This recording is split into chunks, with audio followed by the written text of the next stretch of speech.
Okay, we're live. Good morning, صباح الخير, good afternoon, good evening, Dr. Kinakawa. こんにちは、こんばんは。ようこそ。Dr. Nanea, or soon to be. You're muted. So sorry. Su'itaiwai. Good morning, good day, everyone. Mahdar and Cloud Sky. Salam, እንዴት ናችሁ? እንዴት ዋላችሁ?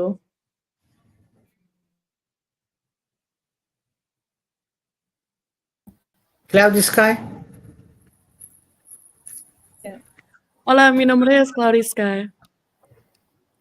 Dr. Meari.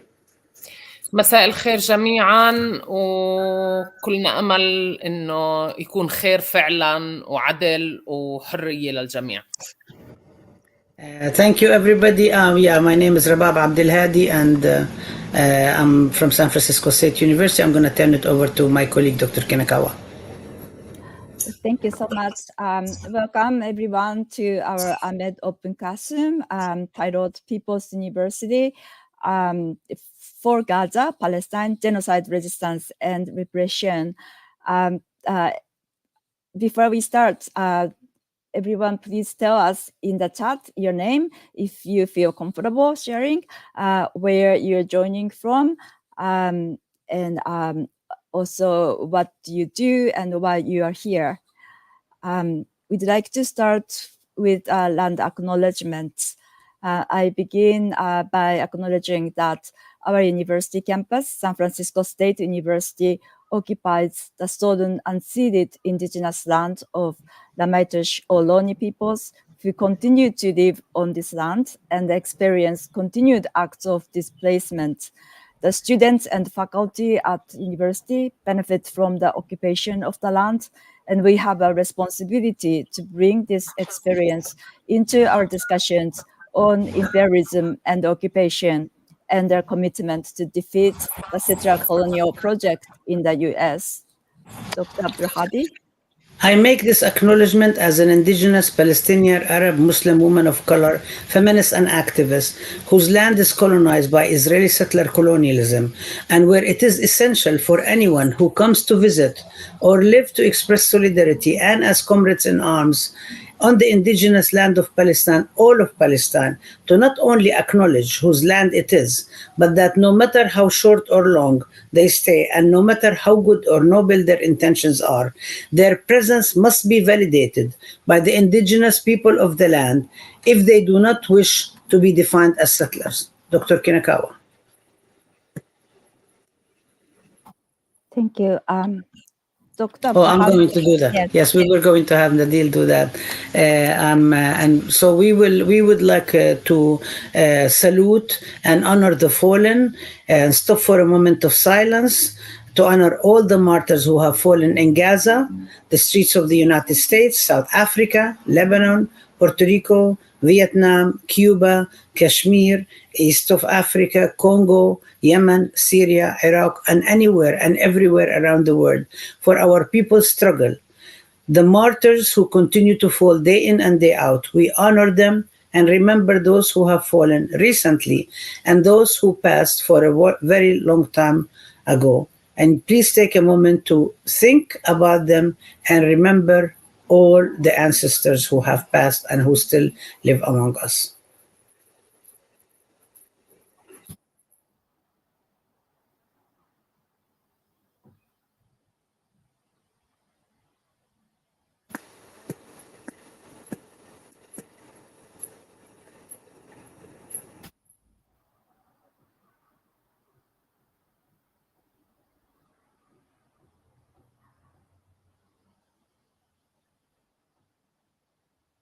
Dr. Kinakawa.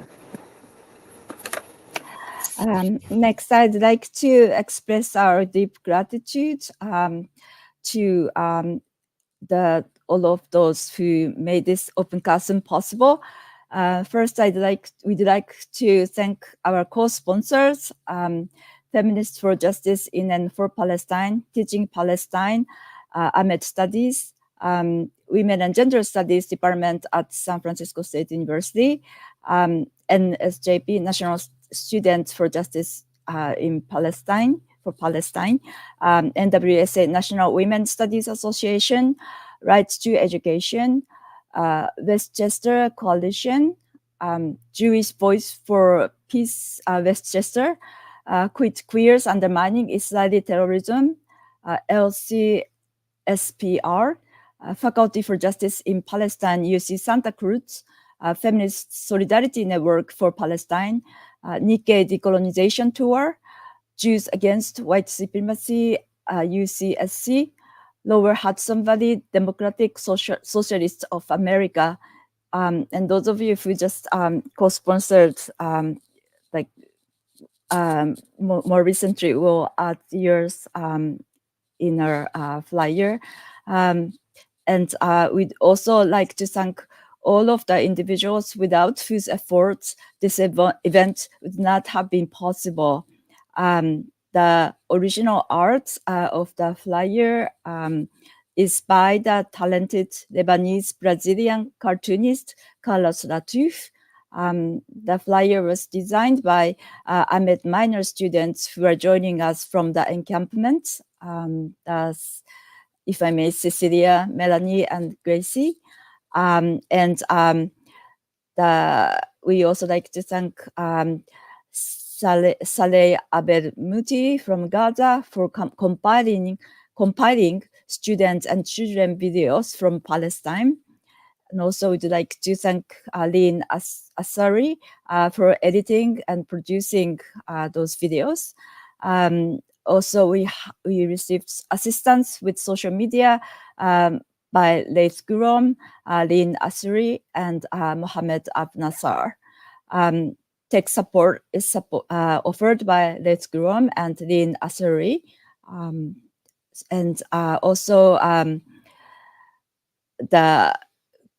There has been a coordination and substantive work around the clock that has been offered by Sundos Hamad, Director of Rights to Education Campaign at Birzeit University. So thank you.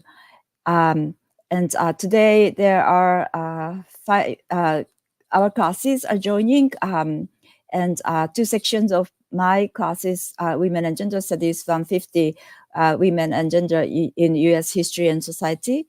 Also, three classes of Dr. Abdul Hadi, classes on Islamophobia, Palestine, and comparative border studies, Palestine and Mexico.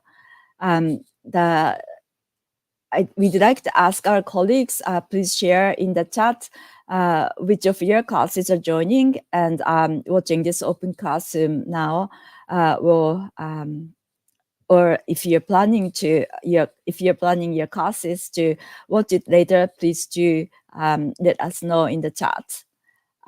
Also, today we have honor that this open classroom is broadcasted on multiple encampments across US, and those include UC Santa Cruz, Syracuse University, Colorado University, San Francisco State University, Columbia University, Harvard University, and CUNY.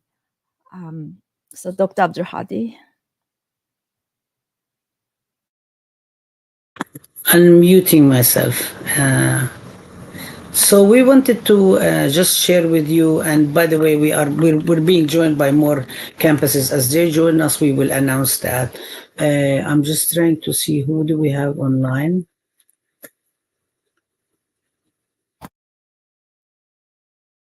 Okay, yeah. Oh, hi, Hadil. You're with us. Can you please introduce yourself and say where you're coming from, where you're joining us from? Sure. LA. I'm the co-founder of Westchester for Palestine, and really happy to join you. Been participating in a lot of the uprising in New York with the students, supporting them from the outside. Thank you all. Thank you, Professor Rabab. Thank you all. Can you hear me? Yeah. Yeah, and unmuted. I wanted to just take a few moments to just say why this classroom, how did we come about, and where we were at. Of course, the first motivation for us coming together is the genocide that's ongoing in Gaza, and the fall of over 35,000 people. We know that 10,000 people at least are under the rubble. We know that thousands and thousands of close to 100,000 people have been injured. Gaza University schools have been destroyed, buildings have been destroyed, hospitals have been destroyed, cultural institutions that go hundreds of years back have been destroyed. Gaza people do not have enough food, do not have enough water. In some places they have to drink sewage water because there is no water. The humanitarian aid is being blocked, and this is very much part and parcel, and we acknowledge that from the United States, that this is part and parcel of the US-Israeli alliance in conducting a genocide in Gaza. We also acknowledge that there is a heroic steadfastness, resilience, and resistance by the Palestinian people who refuse to give up, who insist on continuing to struggle to demand the right to self-determination, the right to freedom, the right to liberation, the right of return, and the right to end all sorts of forms of racism, colonialism, and continue to struggle against the Zionist settler colonial project in Palestine. In the midst of all of these horrible actions and resistance that is going on, we also found that students and faculty and many people in the United States, in the streets of the United States, have risen up and around the world to express solidarity and support and say that what happens to Palestine is something that affects all of us, out of justice, out of solidarity with everybody, after coming together, and in order for us to support and work with each other. And most importantly, and we will discuss that a little bit more also as we go along, the qualitative shift in the discourse, in the actions, in the strategies, in the tactics of everybody who is participating today, that is very different than anything we have seen in the past. Some are similar, about the question of Vietnam and what happened against the war in Vietnam, the Black Power movement, the struggle for indigenous reclamation of the land, the struggle against anti-Blackness, anti-Asian violence, the struggle for Puerto Rican independence, for the struggle against capitalism, neoliberalism, and colonialism. There are a lot of similarities, there are a lot of differences, which we would like to discuss.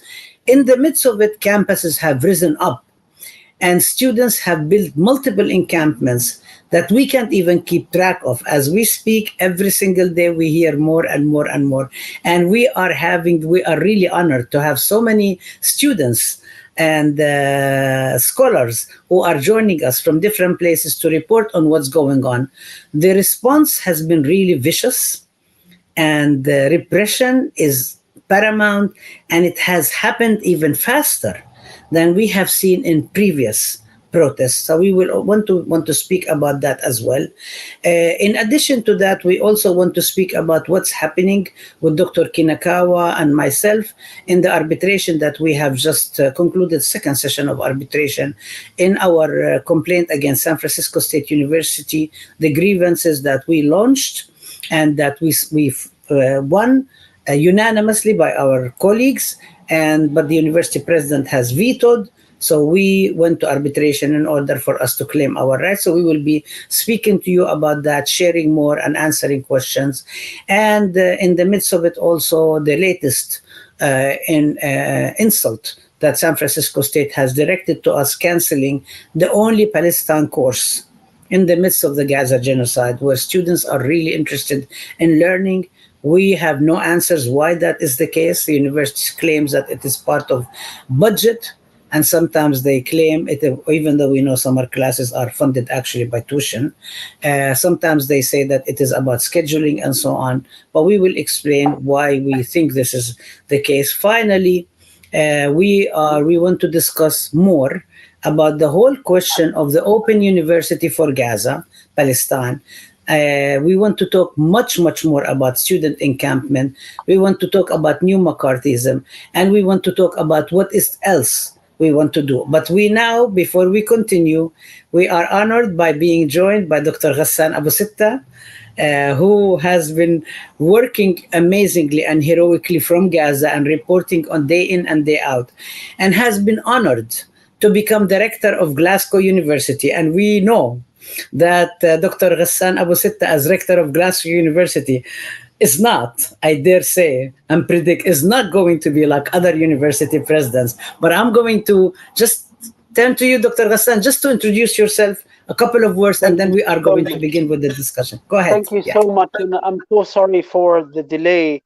The events of Saturday have kind of taken their toll. As you might know, on Saturday I was supposed to be speaking at the French Senate, and I was held until the end of the day in a holding cell in Charles de Gaulle Airport, and then deported back based on a ban that the German government had placed on my entry to the whole of the Schengen area countries. And Schengen area is EU plus EU affiliates, so EU plus Switzerland plus Norway. And so it's just been a bit hectic as a result of the discovery of that ban, because the Germans had used an administrative rule to ban my entry into Europe, and so things have just been a bit more hectic, and I am a bit more tired than before, because that day took its toll. I was surprised that when I got there, I was taken to a holding cell and kept there for the rest of that day. So please accept my apologies for my lateness. Thank you so much, Dr. Abu-Sittah. We want to talk more about this, about the whole question of blocking people from going to different places. And you are just saying you're calling it an inconvenience, and we know how hard it is for many of us who've also been stopped at borders, what's going on, and we know what's happening in Palestine as well. So we would like to talk about that some more. We are particularly honored that you are joining us, and we're going to give you a minute to kind of catch your breath and sit back, and we are going to go into some of the reporting that has been going on from various places, and we will come back to the discussion. So I am wondering if we could start with either Hadil or Sundus, if you can report to us of what's going on university campuses, on some of the university campuses that you're aware of. Maybe we should start with Hadil, start from the US and go to Palestine, travel back and forth. So why don't you, Hadil, give us some of the experiences that you are aware of in the area you're at, in the New York area, and the East Coast, and universities that you are in contact with? Sure. So it's been really busy 3 weeks with all of these action that's happening. So just for location, I'm in Westchester County, which is right next to the city of New York. In New York, there has been about 5 schools so far. We have Columbia, of course, you all heard about it, City College of New York, which is part of the CUNY system, the New School, NYU, and they have done really, really strong work. But then last week, they managed to sweep their encampment in City College and in Columbia, and that was such a hard loss. And we watched it. It was really brutal way of working with the students. Now it's not clear how these schools going to move forward. NYU have been swept, and they managed to return a couple of times, and which is really, really great. And they have been, like, the whole city is really supportive. We have been having protests outside the school constantly, dividing it into shifts to make sure the community is, providing as much support and protection throughout the clock for the past 3 weeks. Most currently now in Westchester, which is more suburban area next to the city, we had Purchase College, which is part of the SUNY system here in New York. It's a large college, and the student, comparing to the city, they're smaller group, but they managed to also establish their encampment last Thursday. They were swept first night very brutally by the police, and they even invited more than one department of police for them, since the county is having more than one department. And the student held strong. They reestablished it on Friday. They swept them again this weekend, but they're still going, and they have met with they're trying to negotiate now with their president, and things seems positive in a way that the president met with them on ground and tried to discuss what's their demand and whatnot. Definitely Westchester now mobilizing to support them. And we're hoping tomorrow we can show up at the doors of the college to protest the administration and the way that the police, they sent the police to treat the student in that way and brutally moving them from their own campus. That's what and Hadil also, it was also the New York state troopers that also participated. It wasn't just local police, and some of the students ended up in the hospital. Maybe can you speak a little bit about that? Yeah, there was 3 students who got injured, more than one student who lost their medication, one for asthma, one for heart, and they were hospitalized. We mobilized to provide jail support for them. They the next day we've been in communication, and mentally they were not doing well. They were really scared.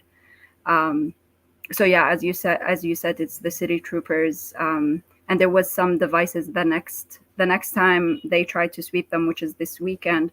There was some devices that the police threatened them with. They didn't really use it, but threatened them. So even the administration, the president of the college, when she made the announcement, she went to all of the group repeating the same thing. And one student was suspended as of now, but she announced, she announced the decision as you might all be suspended. So the suspension is still part of the equation, that some student might still be under that decision. But for now, we know of one student that have been suspended from purchase. Alumni are very supportive, and the faculty as well, been trying to work things and supporting the students on the ground, but also in communication with the president.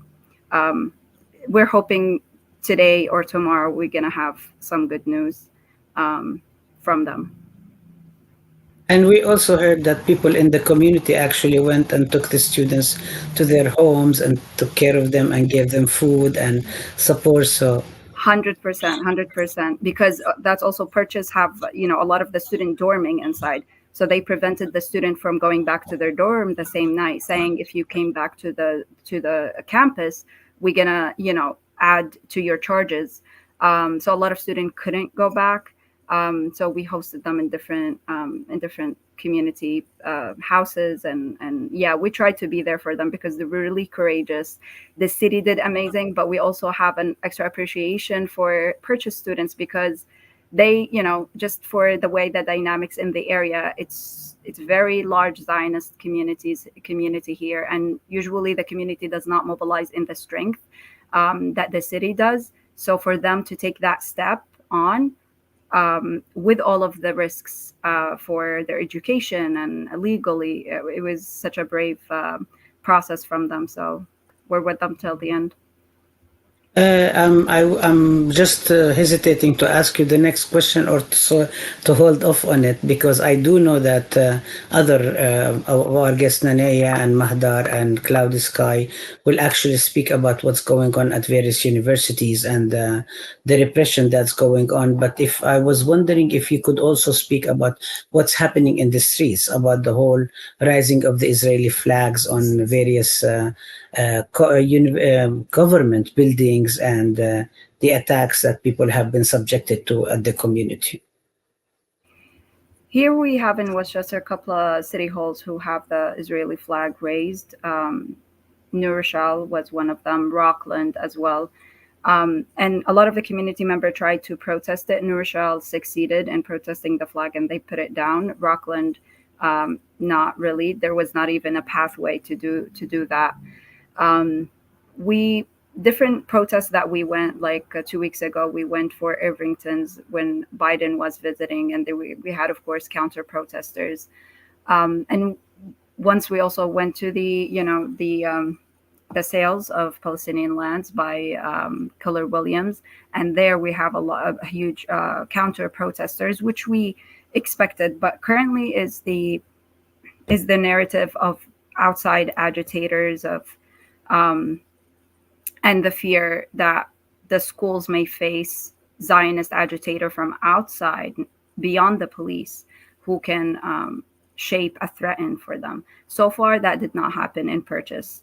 There's just no attack from Zionists outside of the campus or inside of the campus. But this is always a fear because of considering the dynamic of Westchester. And we're expecting if things maybe lasted longer and they felt like the student is actually establishing a strong pressure, that might happen. So this is like something in like a plan B kind of thing in the background happening. So the students are prepared, because we've seen awful things happening in other colleges, which I will let other people speak on more. Thank you, Hadil. Of course, we're going to ask you to come back again and say, and there is one more thing that has happened in Chappaqua, which is the hometown of Hillary Clinton and Bill Clinton. Hillary Clinton has been spreading lies about Palestinian treatment of the Israeli captives in Gaza. And in their own area in Chappaqua, actually, they banned Palestinians coming to speak at schools. So that also has been going on. And we want to actually continue talking about sort of like the dialectic between repression and resistance, and how people coming together and organizing how bad things are. But if you don't mind, I would like for us to move on to other guests. And I do know that Naneya and Mahdar and Cloudy Sky, and I'm sure a lot of other students who are joining us from various campuses, and they probably are going to be posting in the chat. We just can't keep up with all of it. We'll speak about what's going on and what's happening. We do know at UCLA that there were Israeli soldiers actually that attacked the students, and instead of being protected, the students were shot at by the LAPD, Los Angeles Police Department, which is known for its violence against communities of color, against all people. But we will move on to that, and I would like maybe to pass it on to Sundus to tell us about the various what's happening with the universities and students in Palestine. So, hello everyone. First of all, it's an honor to be with you all today in this panel. And when you speak about the level of repression and oppression that is happening on the US campuses towards these protesters, these brave students, it reminds us of what's happening, what is usually happening in our campuses in Palestine from the occupation, where student movement is criminalized by the Israeli occupation by law, and students who are affiliated to student blocs are being imprisoned because their affiliations, and being charged for years and or under administrative detention. Today at Birzeit University alone, we have more than 150 students who are imprisoned in the Israeli jails. Since the 7th of October, since the start of this genocidal war, we have witnessed or documented more than 70 of our students who got arrested from the Israeli occupation. Among them are still captive, like four female students and 4 academics and 1 employee. This also what we are watching regarding how these encampments in the U.S. campuses being attacked and raided reminds us of the raids on our campuses. So, for example, Birzeit University has been raided for 21 times in the past 20 years. And again, it's like a collective punishment being targeted and being opposed on us as Palestinians. and to whoever is also pro-Palestinian or in the side of justice for Palestine. And this brings me to what the students are trying to do in different campuses, not only in Birzeit University.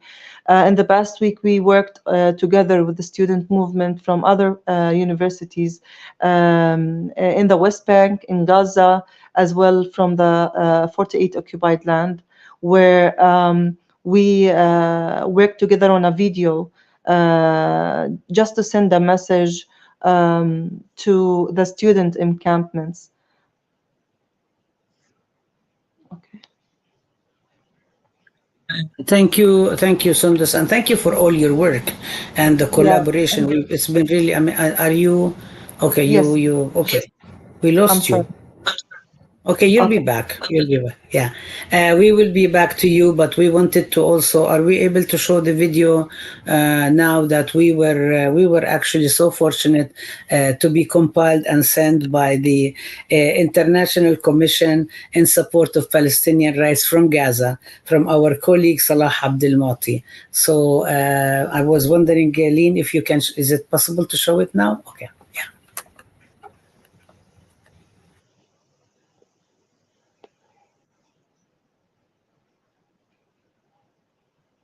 There is no sound.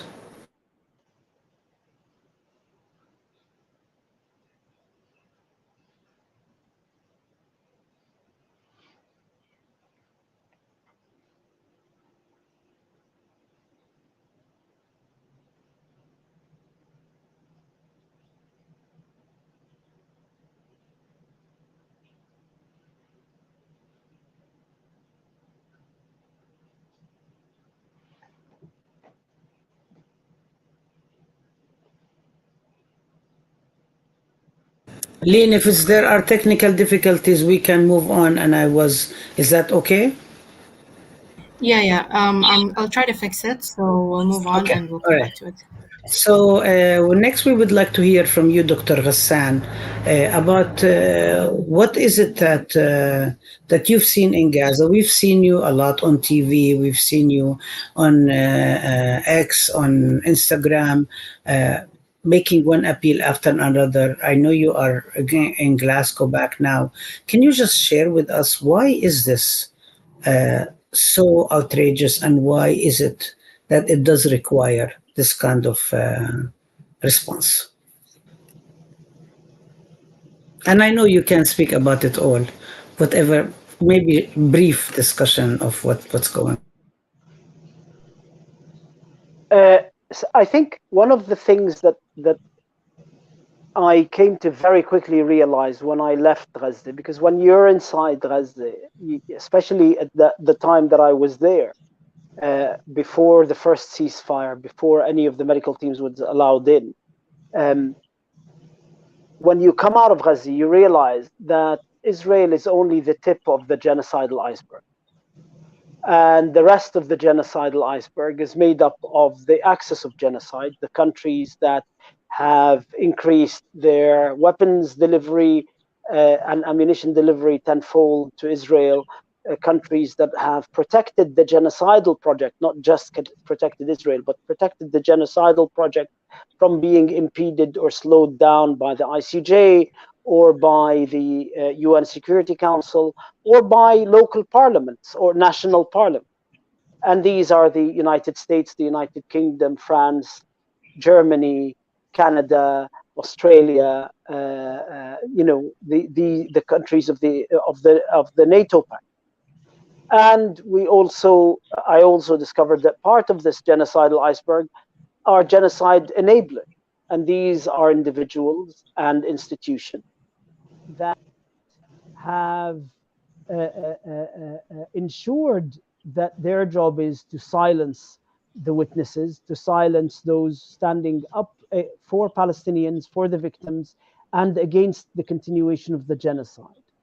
And we see them at work. We see the system that had been built over 75 years that gave the Israelis the sense of impunity to the point that on the 8th of October, And until now, they verbalize their genocidal intent. They verbalize their ethnic cleansing intents, and they and everyone from the president to Netanyahu to the head of the army to individual members of parliament to media personalities and to the soldier on the ground who insists on videotaping his latest war crime on TikTok. It's that impunity that has created the sense of untouchability, that system of enablers that exists in countries and individuals and institutions that created the sense of ability and impunity amongst Israelis, both politicians and citizens, that allows them to continue. And they are right. Nobody thought that the genocidal war would be allowed to continue for 7 months, but it has.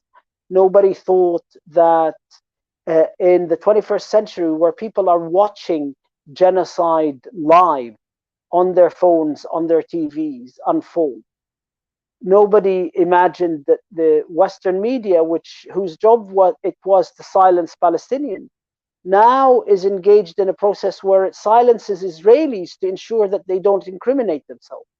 So when over 100 Israeli doctors signed a petition calling on the Israeli army to bomb Shifa Hospital, it was never reported in any of the Western media. When Israeli soldiers continuously post on TikTok and on Instagram videos incriminating themselves committing war crime, it's not reported. And when in the UK, when Palestinian doctors who are members of royal colleges, and in the UK, the royal colleges of surgeons, the royal colleges of physicians, or individual university and university alumni, when they're killed, the best that you can hope for from these institutions that these Palestinian doctors belong to is a brief description of the fact that they mourn the death of Dr. Maqadmi. The royal surgeons mourned the death of Dr. Maqadmi, who was executed with his mother by the Israelis in Shifa Hospital, as if Dr. Maqadmi died of a congenital heart disease or a tumor or an infectious disease, rather than being executed in a hospital, which is now a major mass grave.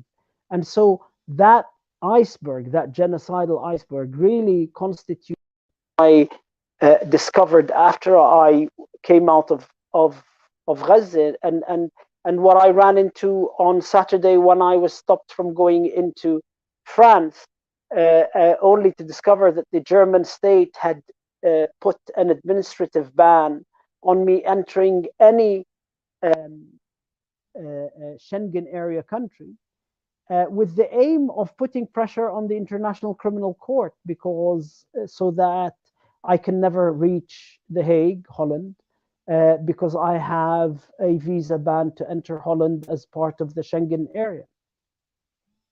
And so whatever the previous speakers described happening on campuses in the United States, this is all part of that genocidal iceberg. And these individuals and these institutions and these governments are as guilty of the genocide as the Israeli government. These politicians that attack the students are no different than Ben Gvir or any of the other Israeli ministers who advocate the wiping out of the Palestinians. But the job of these individuals is to protect the genocide and to allow it to continue unhindered. Thank you, Doctor. I know it's really hard because we all saw you on various TVs and various stations speaking about it. So I'm going to maybe pass on to Dr. Meari now and speak about what's happening in the West Bank, what's happening in Jerusalem, what's happening in the 48 areas, because a lot of people only think that this is only happening in Gaza. Dr. Meari. Okay, thank you, Rabab. Thank you, everyone here. Just allow me, but because that's what I'm trying to do always, by beginning by honoring my Palestinian people all over the geography of colonized Palestine, my people who are still facing at these moments one of the most horrific operations of genocide and ethnic cleansing by the settler colonial Zionist state, and killing to date about 35,000 Palestinians, including 14,000 children, destroying housing units, schools, universities, hospitals, bakeries, mosques, churches, and workplaces, and detaining and torturing about 11,000 Palestinians. One of them who was executed under torture, Dr. Adnan al-Barsh, 2 days ago. And again, I also believe that it is our duty to record the atrocities against our people, but not as victims, but as the people who will survive and will resist.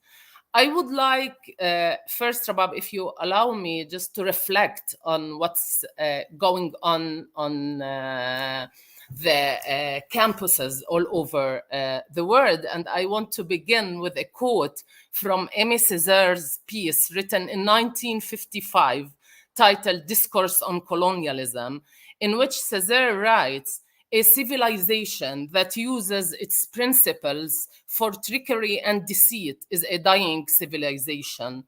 The fact is that the so-called Western civilization, as it has been shaped by 2 centuries of bourgeois rule, is incapable of solving the 2 major problems to which its existence has given rise: the problem of the proletariat and the colonial problem. That Europe is unable to justify itself either before the bar of reason or before the bar of conscience, and that increasingly it takes refuge in the hypocrisy, which is all the more odious because it is less and less likely to deceive." End of quote. So I think that students in Palestine, but also students at university campuses around the world, declare that they could no longer be deceived, and that the atrocities of colonialism, capitalism, imperialism, and genocidal wars could no longer be justified in their names. And I think that the phrase "Gaza liberated us," heard by so many around the world, is informing. It means that the blood of more than 35,000 Gazans, the bombed bodies of Palestinian children, women, and men, and the tortured bodies of Palestinian captives, not only revealed to them the true ugly face of Zionism as an eliminatory settler colonial machine that the indigenous people of Palestine encountered since the late 19th century, but also this exposed the true face of the oppressive nature of their own regimes and the imperial racist policies promoted by the elites that, in contrast to the discourses of humanity and democracy they utter, it lie an extractive capitalist imperial interests gaining its surplus from the capitalized blood of the colonized. So this is true of the case of the Palestinians, but it was also true for more than 1.6 million Iraqis who died as a result of disease following the blockade imposed on Iraq between 1990 to 2003. and which Madeleine Albright, when she was asked about 500,000 Iraqi children who died, which is more children than those who died in Hiroshima, she answered, I think that it is a very difficult choice, but we believe that the price is worth it. So while atrocities in this modern world are many, this time we can stop it from continuing by a radical solidarity based on no one is free unless everyone is free. Yet we need to restore the meaning of radical freedom away from the imaginary liberal conception of freedom in the sense of freedom of choice and freedom of contract existing in a capitalist world in which the minority owns and monopolizes the world's wealth. And in this war had become the basis of, in this world, war had become the basis of accumulation. So through our solidarity, we can change the unlivable world we are in today into a humane world for all. So our solidarity also honors all those colonized, enslaved, displaced by colonial powers in the past and today. And we, of course, know that this solidarity of the oppressed, of the exploited, of revolutionary students, and of organic intellectuals will face very harsh repressive techniques to keep the interests of those in power. And we need to continue in a united struggle. So these oppressive techniques we had experienced here, and I want to just highlight what students, Palestinian students in Israeli universities and faculty are facing. Since the 7th of October, hundreds of Palestinians had been arrested and imprisoned for writing posts on Facebook or Instagram. Faculty members like Dr. Nadira Shalhoub, who talked about the genocide, had been arrested, and also she's now under interrogation for the academic articles she wrote during her academic career. All of this repression, people in the 1948 areas of Palestine, they feel that they are living under military regime. They are not allowed to talk. They are not allowed to express solidarity with their Palestinian people. They are not allowed to say anything about the genocide now in Gaza. So these repressive techniques are felt all over colonized Palestine. And I think that my colleague Sundos had also talked about what students at Palestinian universities, including my university, Birzeit University, are facing. Students, like the colonizers had criminalized all forms of activism at universities.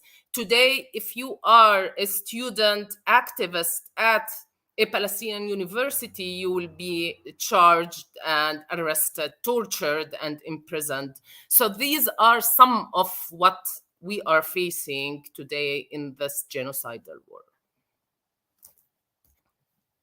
Thank you, Dr. Maari. It's always a pleasure to engage in all in intellectual conversations that are very much tied up to the real world. and explain why is it that our knowledge, the knowledge we're producing, is necessary in order to put it in the service of justice and freedom for all. I want to actually now want to go to Mahdar, and maybe you can just first share with us about Syracuse University, and then Cloudy Sky, you can tell us about the encampment. Then we will go to Nanea to speak about Columbia and what's happening at Columbia University. And then we will have Dr. Kinakawa speak about what's going on at San Francisco State. So how about Mahdar? Go, please. Thank you, Professor Rabab, and thank you everyone who is here. I think we're very honored to be on this call, to be learning from you all and sharing this space. I do want to start by saying Syracuse University is also rests on stolen land. We are on the land of the Onondaga Nation, particularly the Haudenosaunee firekeepers. So I want to start off with that. And what's been happening right now, we've been 7 days strong in the encampment. It has to be one of the most peaceful encampments that we've had across the nation. That does not mean that the tensions on the ground among university students is not tense, because we're watching what's happening. And so we've been preparing for different basically anything that could happen. But I want to start off like what's been happening at Syracuse University since October, because I know Dr. Rabab, we wanted to have Dr. Rabab a few days after October 7th happened. We reached out to her so that she could come and give like kind of a teaching session on people, because the narrative was already so impacted by imperial forces. And so that event was organized by the African Graduate Students Network and the Black Graduate Students Union, two of the Black grad organizations on campus. And it was also in relation to Africa Initiative, which is an initiative under the African American Studies Department. That event was canceled by the administration, and they said they would follow up, and they still have not. And it was also promoted on campus as if it was shut down for issues of safety, but in reality it was not. It was really to silence any conversations about Palestine and recover the narrative. And so since then, there's been a lot of efforts, and FJP has formed on our campus. I think anything related to Palestine they've been able to do, but just after the Dr. Abdul Hadi's cancellation, the WGS department also on campus put out a statement in solidarity with Palestinians that were under genocide, and that was also pushed back in different vague emails where the administration kept warning that departments shouldn't be influencing students' thinking. After that, I am a political science graduate student. Departments like mine have really reproduced the narrative coming from the State Department and have really had biased speakers and panelists to discuss what they're calling the Israeli-Palestine conflict instead of Palestinian genocide. And so we are on a campus where there is a heavy Zionist lobby. We are aware of that. It's historically been a stronghold. And so we came together. This is a group of grads, undergrads, and a lot of faculty support those from FJP, those who are not related but are supporting us, faculty that are Black and Brown. And so with their support, it's a coalition of different students and different groups that came together to start the encampment. And yeah, I think I can go over perhaps some of the demands, and I can have a Cloudy like fill in other things that I might have missed. So essentially, we're requesting where the administration is actually at this point refusing to meet with us to even engage in our demands, and they're trying to use this peaceful nature as a means to kind of basically use it for their own purposes of they're allowing us to be on this quad space. I think yesterday we had a Zionist parent who was here and who was, using obscenities and cursing at us, and he was arrested. So I think we might be the only campus that has had Zionists arrested instead of the opposite. But essentially, they haven't engaged any of our demands. We have 5 demands that we've listed in actionable item ways, but generally our demands are to support a ceasefire, to have ethical investments, and that means kind of being transparent about the university's relations to Lockheed Martin and Boeing, which is evident and anyone can find online, but we also want them to disclose the bonds that they're investing in and how deep their relationship goes. We're also demanding for ethical collaborations and honorings.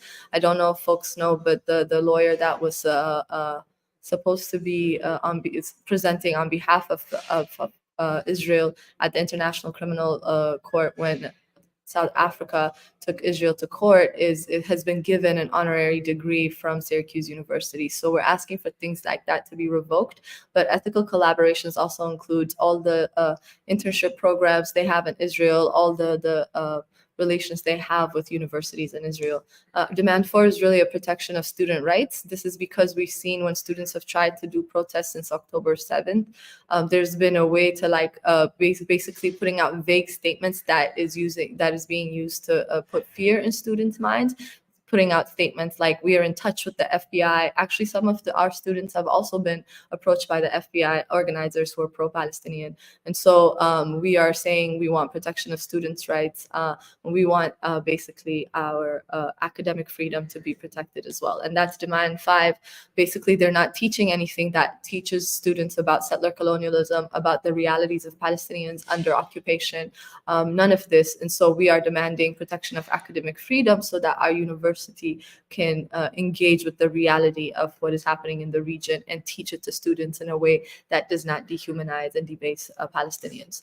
Last but not least, we are calling for an addressing of DPS racism. DPS is the police, the campus safety we have on our campus. And basically what they have been doing, like they've shown us yesterday, is that it took them so long to even intervene and arrest this heckler because our students were not doing anything. We were just standing and taping as a bunch of different parents and students claiming that they were Jewish came and started screaming and shouting at us and calling us many different obscene words and using racialized insults. And campus safety was really just standing and watching them for the longest time until they realized it might get into physical altercation, and they decided to remove some of them. And so we're really facing like what is a threat and who is considered under threat, and who is considered a threat is really being weaponized by the regime, where non-white students are being pro-Palestinian students are being labeled as threats, whereas the alternative is white students and students that claim to be Jewish and claim to use that identity are being supported, and statements are being put out in their support. And I'll stop there and I'll let Cloudy add to the details about how the encampment is going. Okay, so I'm going to ask you, actually, Cloudy Sky, were you there when there was the big campaign about what is it not right, SU, the hashtag? Were you already? You weren't there. Okay. I was not there when that happened. I came the year after, but I know a lot about what happened, and I organized right after that happened. There's actually a class that came out of that, which is called FYS, First Year Seminar, and I actually was in the room when they were creating that class in response to Not Again SU. The reason I'm asking is because I actually came to Syracuse to speak at that time, and we know about Maxwell School, which also graduates like other places, people who end up working for the U.S. government, State Department, Pentagon, CIA, and so on and so forth. But also Syracuse is known for one professor who ended up being the executive director of the Academic Engagement Network, which is now the academic body that has been targeting Palestinian scholars, Palestinian students, universities, in order to kind of shut down any speech, criminalize Palestine, and also equate anti-Zionism with anti-Semitism. I was just wondering if you could hold off for a minute, Cloudy Sky. I don't know, Lean, if we are able to show that video now. Or should we go on with Cloudy Sky while you get it ready? Yes, you mean the video of Gaza children? No, Netanyahu. Okay, yes, I'll get it ready. Okay, so go. So should we go with the Cloudy Sky while you get it ready? I can display it now. Okay, go ahead, please. So hold off Cloudy Sky. I think it's very relevant, especially given all the accusations of anti-Semitism and terrorism that's going on.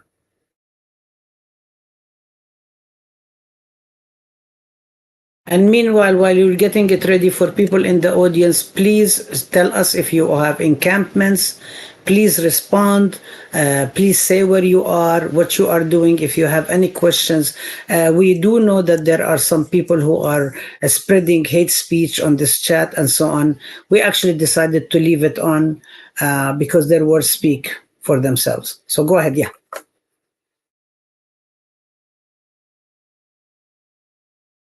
It's no sound. There is no sound, Lean.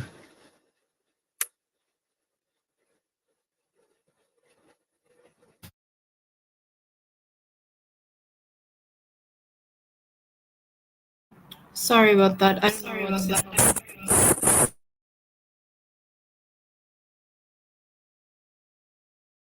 Maybe as I figure it out, we can continue with the next speaker. That's fine. Okay, so Cloudy Sky, please go ahead. Hello. So mainly in the encampment right now, what we've been doing while we're there is doing a lot of teach-ins, talking about Sudan, talking about the militarization on this campus and how certain programs are being defunded. We've been talking about the connections with that Syracuse University has with the Zionist lobby, and particularly the man who came yesterday to attack our camp. He's like deeply entrenched into that Zionist lobby. He runs a PR agency. He came to our encampment and loudly claimed to be Zionist. Also, we wanted to just share that in our encampment, we've received a lot of community support. That was shown at a community rally that we had. I believe that was yesterday or the day before. We had a community rally about 5 minutes away from our campus, and a lot of people showed up. We have the Syracuse Peace Council, we have the FJP that came, our Jewish Voices for Peace came. We have a lot of mosque and restaurants and community members that are supporting us, as I've said. And yeah, we've mainly just been trying to raise consciousness, talk to one another, teach one another, as we haven't really been able to do much with admin. They haven't been communicating with us. They've been quite like playing this Mr. Nice Guy, but they're definitely threatening us. Yeah, so we're just gauging the situation. That's what we've been doing in the encampment. We did receive an email today that is basically telling us that they want us to leave, that they're saying that our physical presence needs to be gone by commencement. I'm also a senior who's graduating. Commencement's the 11th and the 12th. They're saying that they told us at the end of one of our meetings that we had to leave, we were told that we had to leave soon, but that was not told to us. That's a lie. We sent meeting minutes back to them. They sent corrected meeting minutes back to us. They're injecting lies into those meeting minutes. They're injecting lies into our email communication. They're coming up to students and speaking to them without emailing through our formal communication, which is the email channel. They're just doing tactics to intimidate and threaten us, and they're blatantly lying to us when that wasn't said to us at all. So that's the situation of what's happening on the encampment now, and we're just trying to be as strategic as possible, but also get our demands met. So that's the state of what's happening at the encampment. Thank you, Claudia. So we're going to come back to you because it's very interesting, the whole question of commencement and what's going on with why the universities are so eager to try to figure out, to kind of like work it out before commencement. We have memories from San Francisco State from 2016, which we can share a bit later. So I would like to pass it on to Nanea to speak about Colombia, the whole question of your past. You were there in 2016 at San Francisco State too, and 2017. So please tell us first about what's going on at Colombia and what's happening with the students. And if you can also segue to what was your experience at San Francisco State as an MA student. So go ahead, please. Yeah, thank you, Dr. Rabab, for inviting me. It's really an honor to be talking with all of you gathered here today. So my name is Nanea. I'm a graduate student here at Columbia in the religion department. And what's been happening here, basically on August 18th, I believe it was, a coalition of students who call themselves Columbia University Apartheid Divest, CUAD, put together an encampment on the lawn in front of our main sort of quad area in front of Butler Library. And this was in response to months of protests led primarily by Students for Justice in Palestine and also Jewish Voices for Peace, both on-campus groups with collaboration from other student groups. Both of those groups were suspended. I believe it was last November. I'm not certain of the date. They were suspended without really much explanation for violating a now familiar administrative loophole, I guess, that I'm familiar with from San Francisco State called the time, place, and manner restrictions. They're called something else here. I forget the term, but essentially they were not protesting in the right way, according to university admin. So admin suspended those two groups who had been collaborating across campus to work towards divestment of the university from Israeli occupation, and in particular from the genocide in Gaza. So folks, I think, felt as though they had exhausted their sort of administrative channels and were left with little other choice than to escalate.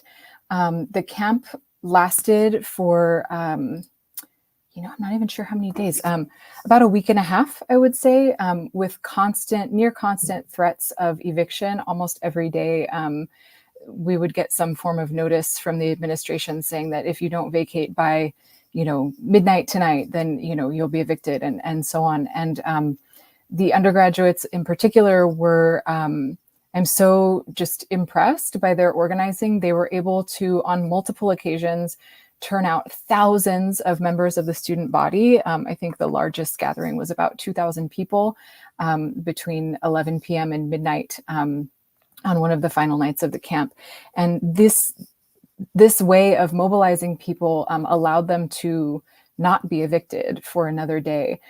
While the camp was operational, it was basically a mutual aid space. People were, offering teach-ins, sharing dance and poetry, teaching about the connections between South Africa and Palestine, teaching about indigeneity in Palestine, and just forming new communities and connections in a university space that is deeply competitive, individualistic, and isolating. Numerous students of color told me personally that they felt a stronger sense of community in the camp than they had ever felt at any other time in their years on this campus.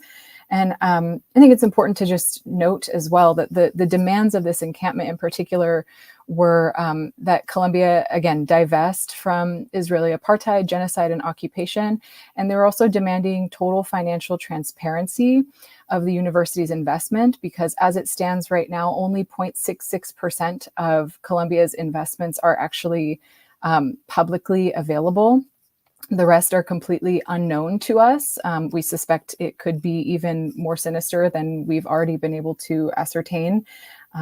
Researchers in these organizations and other graduate students have compiled a list of Columbia's investments that we know about, including Caterpillar, Boeing, General Dynamics, Lockheed Martin, Raytheon, some of these types of corporations that benefit from violence and occupation.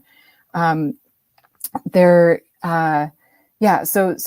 the camp also, in addition to being a gathering place for large numbers of students to come together, learn together, and share space, it also became a point of contention. There were a number of far-right actors from sort of militant groups like the Proud Boys, also some U.S. senators and representatives that came here to engage in various forms of political theater aimed at provoking members in the camp and trying to get sound bites to feed their narrative that this was somehow an anti-Semitic project.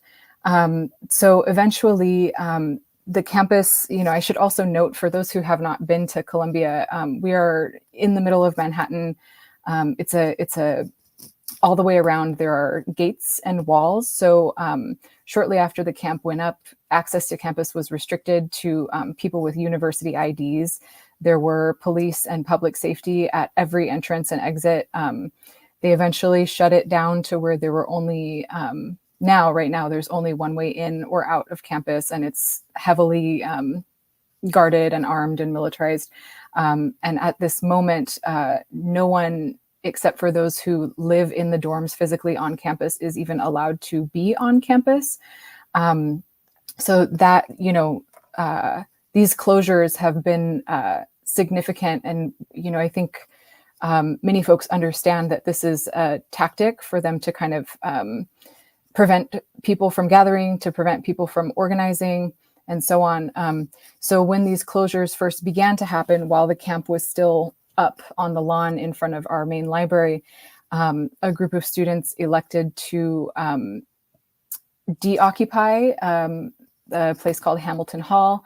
They renamed it Hind Hall after the 6-year-old little girl who was murdered by the IOF in Gaza. And they held that space for just under 24 hours before the full weight of the strategic response group of the NYPD, noted for suppressing social movements and in a very brutal way, was unleashed on our students. They blocked off the entire neighborhood for about 10 blocks in all directions. Many people who live near campus, like myself, were unable to get home because of these barricades. So those closures remain to this day. There are barricades all up and down our university area. And again, no one can get onto campus except for those who physically live in the dorms, including faculty, including PhD students, including undergrads who are still expected to somehow complete their finals in the midst of all of this. Very reminiscent of what we've seen in terms of checkpoints and so on in occupied Palestine.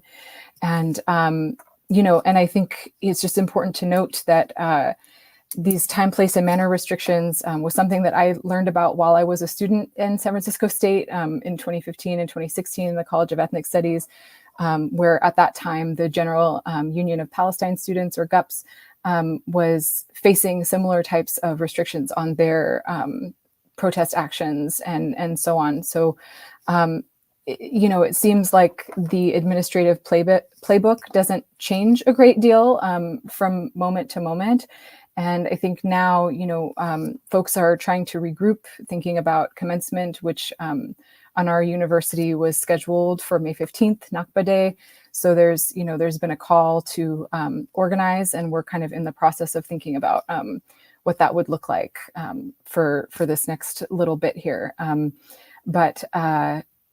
just say that, this week, many of the students involved in the camp are facing disciplinary hearings, suspension and expulsion. Some people who have been brought up on these charges were not arrested, were not in the camp at the time that the statements were issued, the notices were given.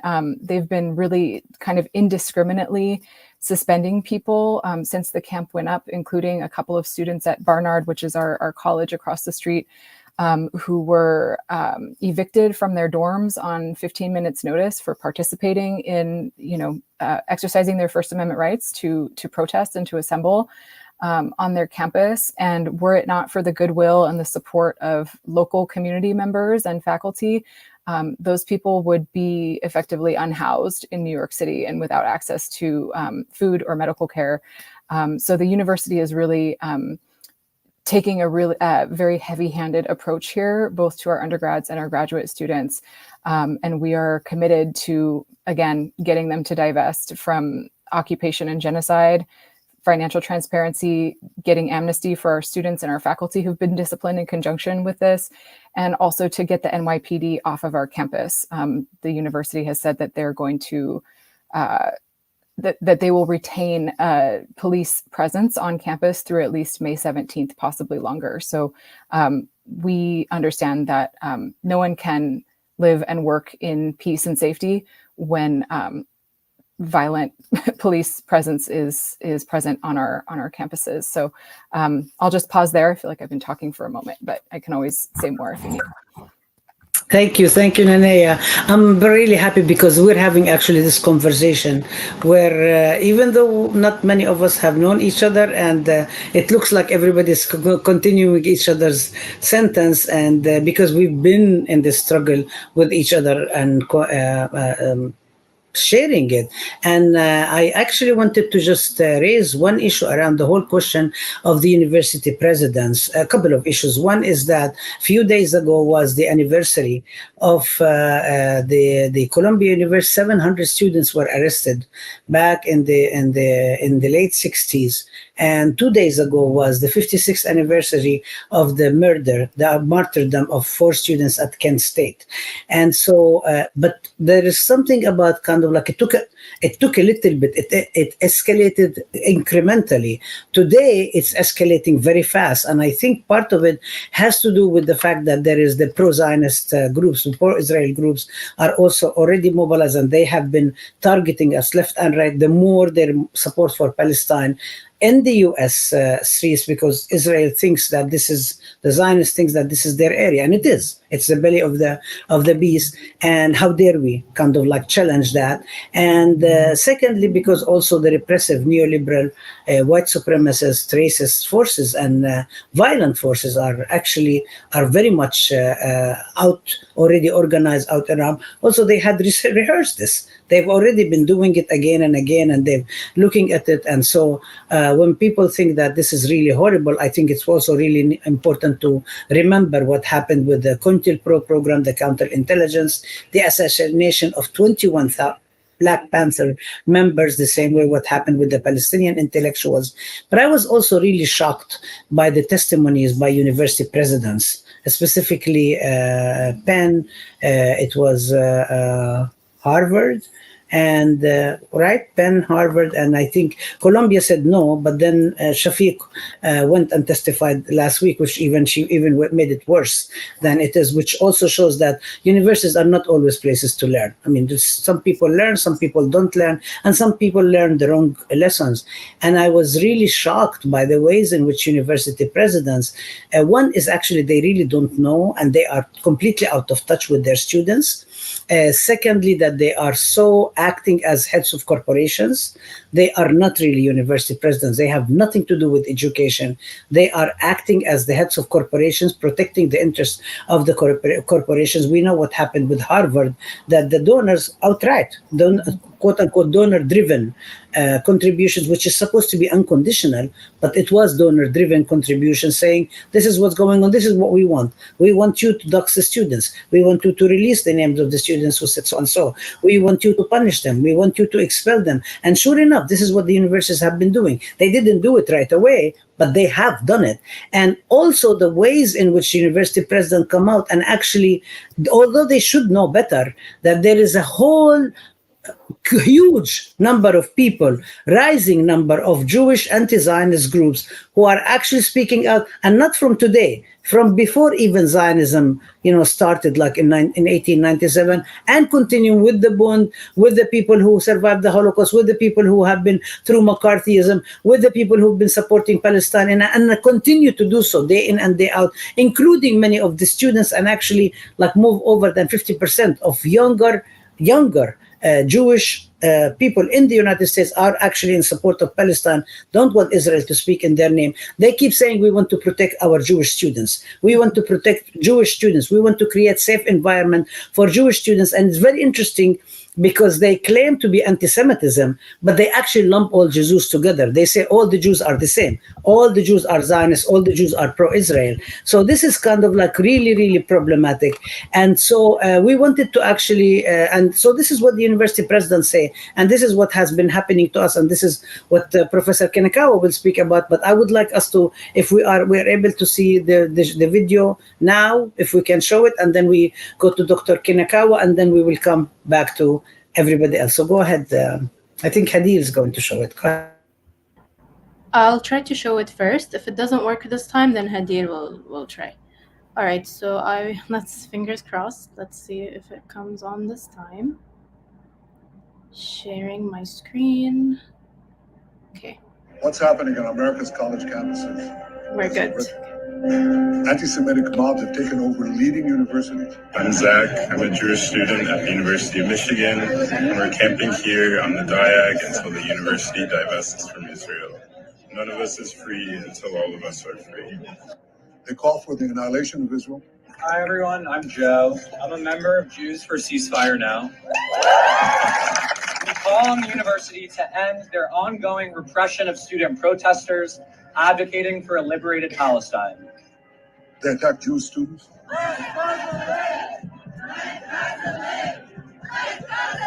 I have never felt more proud to be Jewish and more in line with the values of my faith than when I was being taken out of Columbia's lawns with my hands zip-tied behind my back, alongside 107 other students, risking safety and suspension in order to push our university to divest from genocide, apartheid, and occupation in Palestine.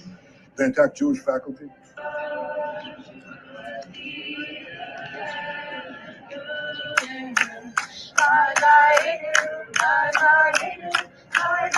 This is reminiscent of what happened in German universities in the 1930s. It's unconscionable. It has to be stopped. It has to be condemned and condemned unequivocally. But that's not what happened. It has to be done not only because they attack Israel, that's bad enough. Not only because they want to kill Jews wherever they are, that's bad enough. It's also, when you listen to them, it's also because they say not only death to Israel, death to the Jews, but death to America.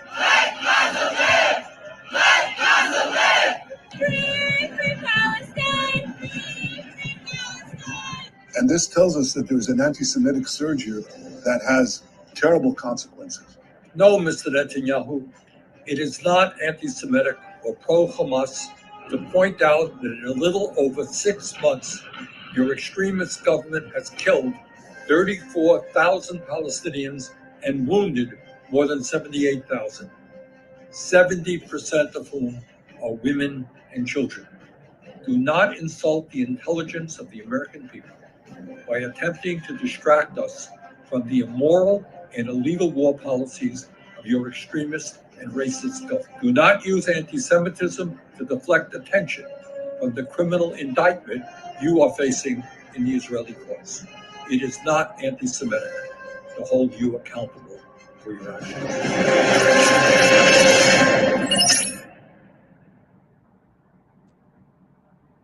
Thank you, Lean, for showing this. I would just want to say a couple of comments. One is, as you realize, this is just a slice of the opposition of anti-Zionist, our anti-Zionist comrades and siblings to speak about that. There is so much more. So we want to make sure that actually everybody, including our students, do not understand this as the only thing.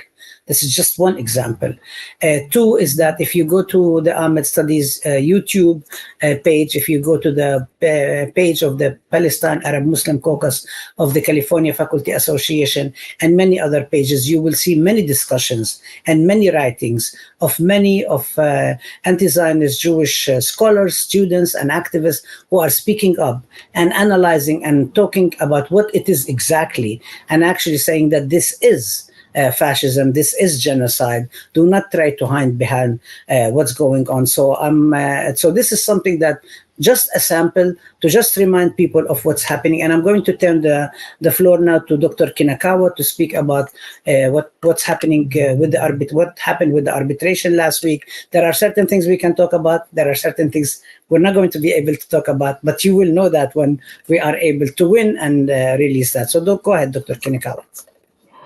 Yes, thank you. So before I talk about arbitration, I just want to follow up on your conversation earlier. And so like San Francisco State University, as like many other universities, has been what Dr. Abu-Sittah called the genocidal iceberg, and Dr. Abdul Hadi and Naria, and also Dr. Shahada, who's been working for Ahmed for a long time, all of you have been warning to the campus that, like there has been a Zionist siege on the campus, and like it's information, like, that the iceberg has been forming for decades. And then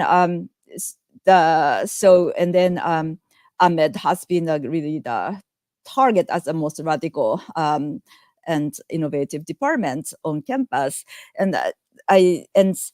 but then I think there has been and then so that's like Zionist siege is not just on the high administration, but also even like a College of Ethnic Studies administration, that it's all like there has been a takeover. And I think it's important that in the context, like there has been a lot of silence, right? And while like those of you who are here have been warning and alerting to the campus, like there has been a neoliberal silence that kind of gaslight and to refuse to confront with the Zionists on campus. And I'm just thinking that what Dr. Mehari said about, like now it is, citing the Cesar, that, like this is a time when like people are no longer not deceived, and like students are saying on their campus that we are no longer deceived.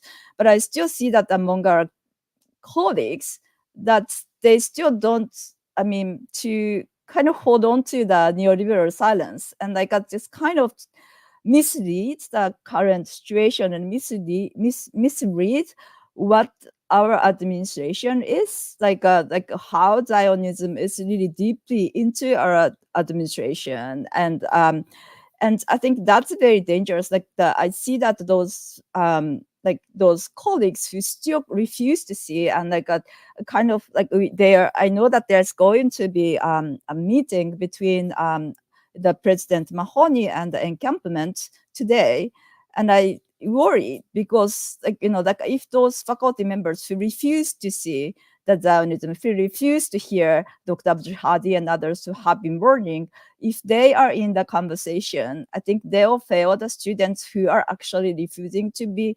not deceived. And so I just want to say that, and that's also part of the genocidal iceberg.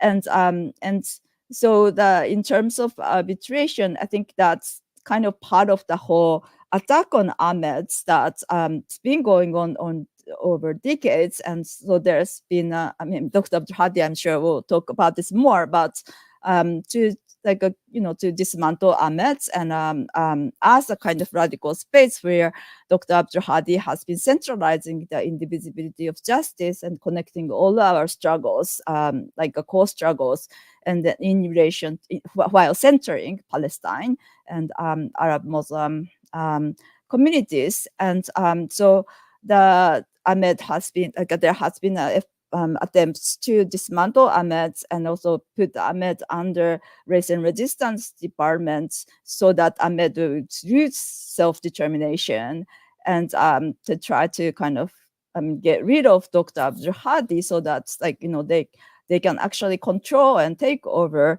the Ahmed, so that actually they could avoid confronting Zionists on their campus who are private donors and who are controlling lots of programs. And so the canceling of the Palestine course this summer, that is one of the things that they have done, like by refusing to let Dr. Abdul Hadi offer those amazing Ahmed courses, like again and again, but using very much administrative kind of language, just kind of using the pretext that it's administrative issues, and and try to kind of victim blaming, and it's the Ahmed's fault, the etc. etc.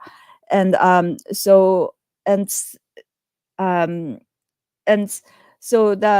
our arbitration, I think one of the things that I felt strong, so just very briefly what happened, our online open classroom, Foods, Narratives, Gender Justice and Resistance conversation with Leila Khaled that was scheduled on September 23rd, 2020, was shut down by Zionist organizations and corporate media such as Zoom, Facebook, YouTube, and then SFSU and CSU administration colluded with them. And both Dr. Abdul Hadi and I filed the grievances against CSU for their role in silencing and shutting down our open classroom. And then the randomly selected faculty hearing committees ruled unanimously in favor of both of our grievances and stated that CSU administration violated our academic freedom, and they let the outside organizations, that is Zionist organizations, censor the content of our classes. However, the President Mahoney rejected the committee's decision, and that forced us to take the case to arbitration. And last week we had the arbitration hearing, and I think that details of the case have to be discussed by our lawyers, amazing lawyers. But I think one. This is my summary, and as a layperson, but part of what became very clear during the arbitration hearing is that the CSU administration allowed the Zoom that was colluding with Zionist organizations such as Lawfare Project to shut down our open classroom based on the false and baseless accusation of material support of terrorism. And although CSU claims that they are champion of academic freedom, they maintained that they disagree with Zoom's legal assessment of our, CSU said they are champion of academic freedom, and they actually disagree with Zoom, and they said our classroom is okay to go, and pretended that they are actually supporting us, but they actually let the Zoom shut down our class, and they didn't actually hold on to their own legal assessments. That clearly, they clearly knew that the accusation of material support of terrorism was far-fetched, but they didn't tell us on that. But they, on the contrary, they actually threatened us by saying that we could be imprisoned because of that. But they didn't support us, and they just told us that we need to look for our own legal support, and and they just really completely abandoned us. And at the same time, the administration insinuated that our class is glorifying terrorism, and while repeating Zionist Islamophobic mischaracterization of our open classroom, and then they also President Mahoney publicly kind of mixed up between anti-Semitism and anti-Zionism as well. And then CSU administration, also through the Division of Equity and Campus Inclusion and so forth, they co-sponsored a counter event which criminalized and demonized our open classroom that was organized by Hideo, Anti-Defamation League, and many other Zionist organizations such as JCRC and so forth, and also Israel Council. And then the father made an official partnership with Hideo and Academic Engagement Network, and published SFSU Jewish Campus Climate Assessment Report, which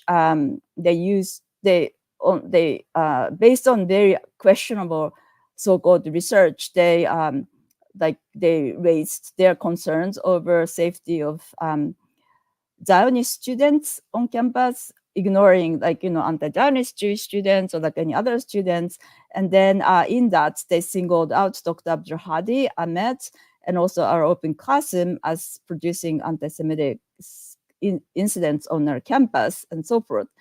And just one last thing is during the hearing, it was very it was a traumatizing experience for both Dr. Abdul Hadi and myself, because they were kind of reproducing the violence all over again, and they didn't hide it this time by kind of using the attorney who really spoke as Zionists and tried to actually for example, through the cross-examination of me, she asked a question in which she tried to make me say the Zionist words.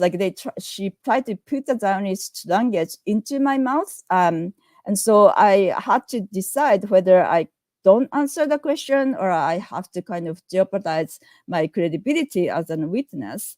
And that's one example. But they kind of created as a spectacle in which they tried to sway the arbitrator that the Zionist version of the characterization of our open classroom, and then try to normalize Islamophobia and the Palestine racism as though that's, and then just kind of made the impression that university was doing their best under the circumstances and so forth.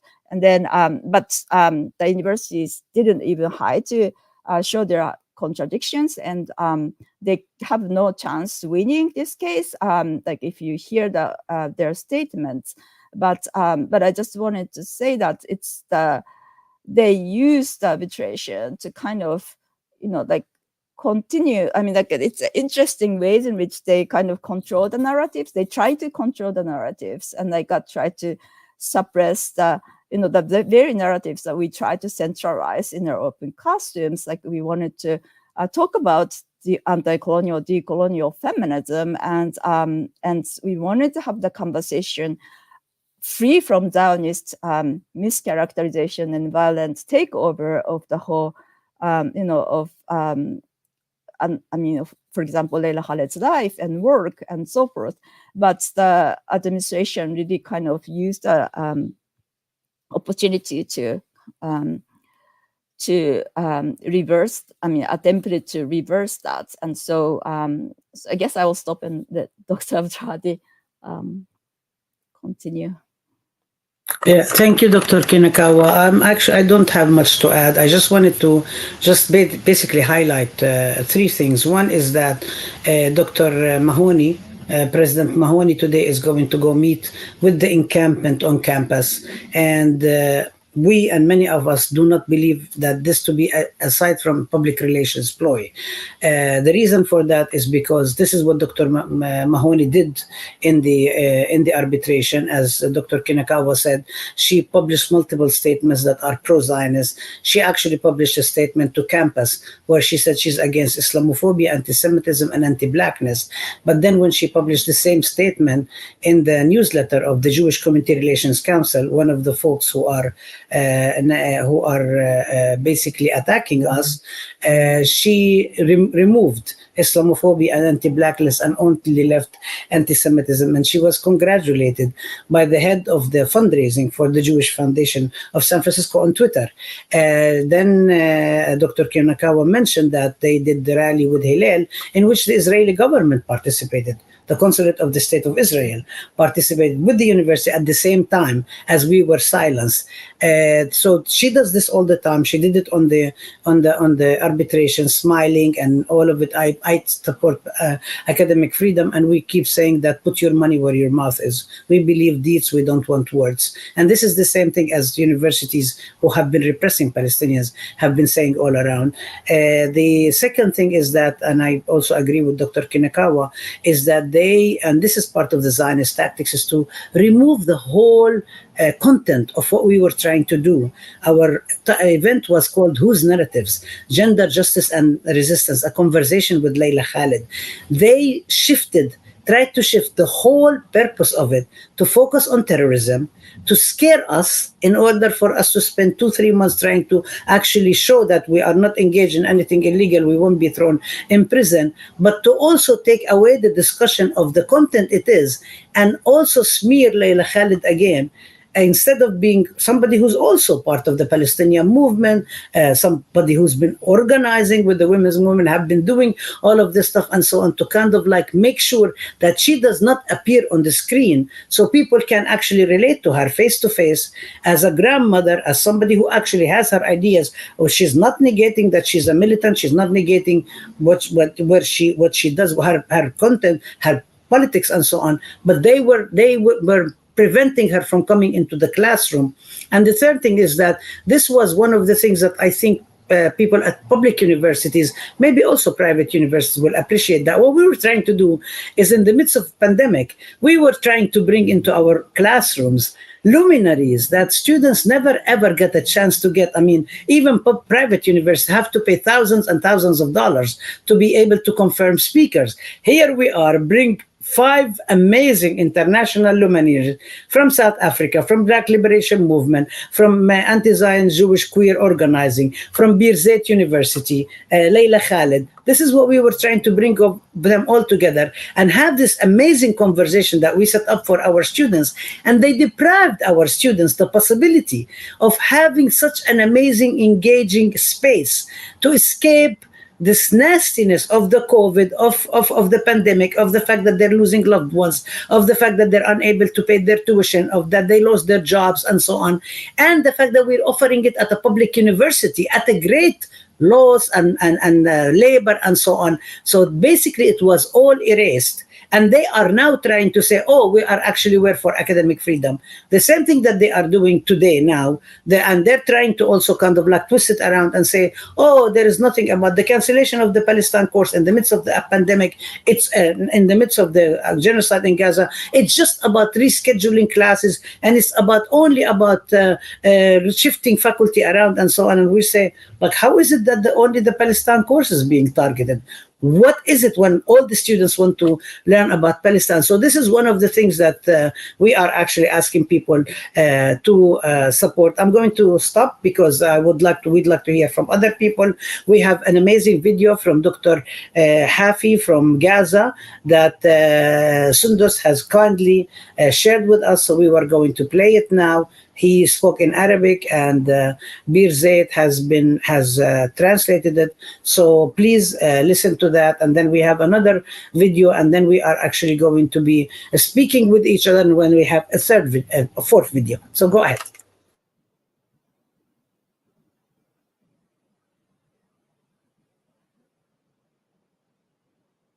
No sound again.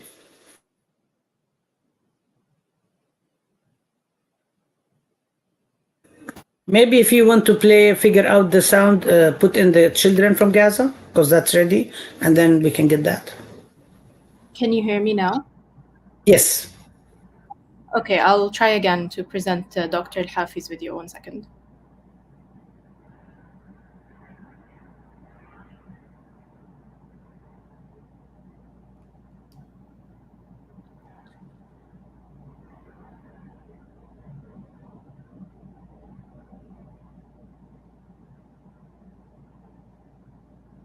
من غزة الكبرياء والتحدي نبرق بالتحية والتقدير لأحرار العالم ومواقفهم المشرفة التي تناصر شعبنا الفلسطيني، ونخص بالذكر حراك الجامعات الأمريكية وجموع الشباب المستنير الرافض لرواية الظلم والطغيان والمطالب بوقف الإجرام الإسرائيلي بحق شعبنا وشبابه ومؤسساته.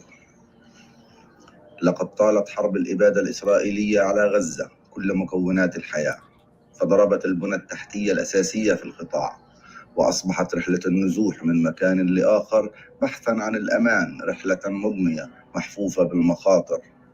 في ظل أوضاع تراجيدية طالت بالضرورة قطاع التعليم العالي الذي يضم حوالي 90,000 طالب وطالبة. تعرضت المؤسسات الأكاديمية والبحثية لاستهداف وتدمير ممنهج، فقد دمر الاحتلال الإسرائيلي 31 مبنى جامعي بشكل كلي، بالإضافة لمراكز بحثية ومكتبات تاريخية مثل مركز رشاد الشو الثقافي ومركز التخطيط الفلسطيني الذي أعمل فيه. كما تشرد الطلاب وعائلاتهم من بيوتهم وأصبحوا نازحين، وأصبح مستقبلهم التعليمي في مهب الريح. فقد استشهد أكثر من 500 طالب جامعي وحوالي 100 من الكوادر الأكاديمية. من ناحية أخرى قامت عدة جامعات وطنية مشكورة بفتح برامج استضافة لطلبة القطاع كطالب زائر، لكن هناك تحدي حقيقي في قدرة الطلبة على الاتصال بالإنترنت والدخول لمنصات التعليم. لقد حركت الحرب وويلاتها الضمير العالمي وأثرت في الوعي الحر، فطلاب وأساتذة الجامعات هم أصحاب الرأي الحقيقي المبني على مواقف أخلاقية أدخلتها في صراع مع أباطرة السلطة والمال، ما يوضح مساحة المشاركة السياسية الحقيقية المتروكة للشباب عموما في النظام الأمريكي. كما نحيي من هنا فيكم روح التضامن الإنساني مع فلسطين وشعبها ضد البطش والعنصرية الإسرائيلية المدعومة أمريكيا، وعليه تبرز أيضا حقيقة الديمقراطية الأمريكية الصورية، كما ندعم حق الشباب في تصويب سياسة بلادهم الخارجية. وأخيرا فإن وقف التعليم في غزة سيخلق بيئة خصبة للفوضى والتطرف والعنف الذي سيشكل الشباب وقوده، وعليه نطالب بشكل عاجل طرح الموضوع لمناقشته في مجلس الأمن الدولي في إطار القرار 2250 بشأن الشباب والسلم والأمن، وتفعيل دور الشباب في معالجة آثار الحرب، وذلك بالتنسيق مع المؤسسات الدولية الرسمية والأهلية مثل اليونسكو ووزارات التعليم العالي في البلدان الصديقة لمناقشة موضوع مستقبل التعليم في غزة. ومن هنا نؤكد دعمنا وتقديرنا لحراك الطلبة في الجامعات الأمريكية ولمبادرة الجامعة الشعبية لغزة كمنارة ثقافية ومنبر سياسي للشباب الباحث عن الحقيقة.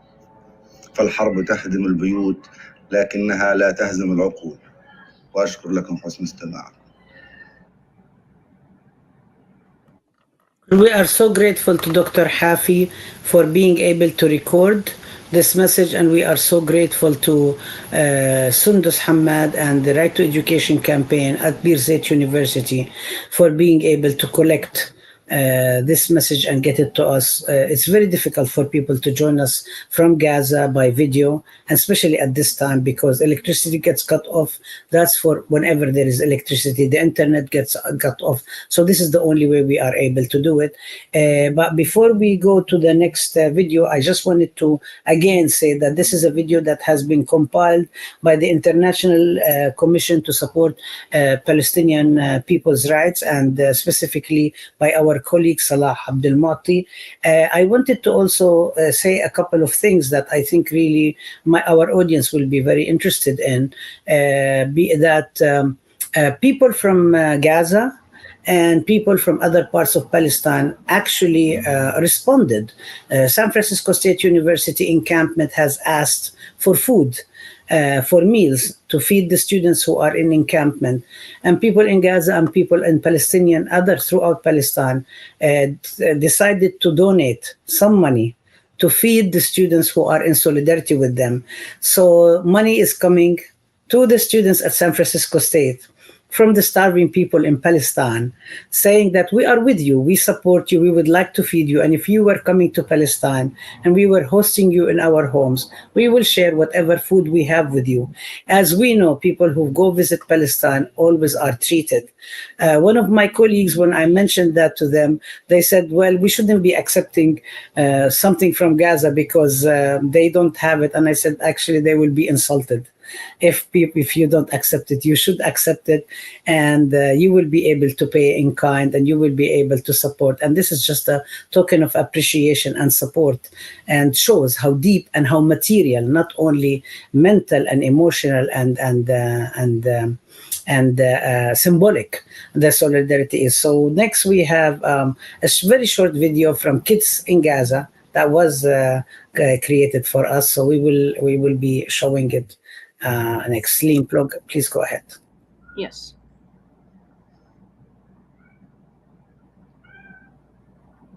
Okay, let's see the sound.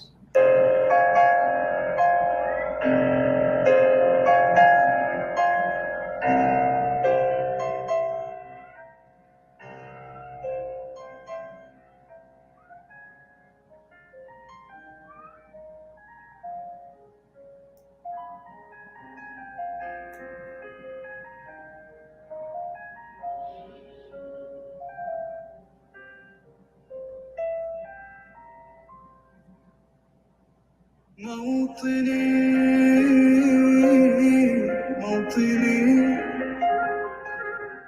الجلال والجمال والسناء والبهاء في رباك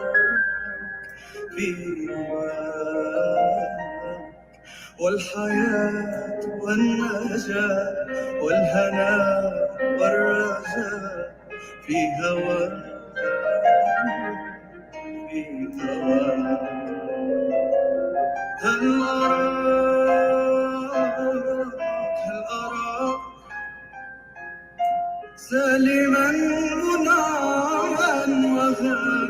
مكرما سالما منعا وغانما مكرما تبلغ السماء تبلغ السماء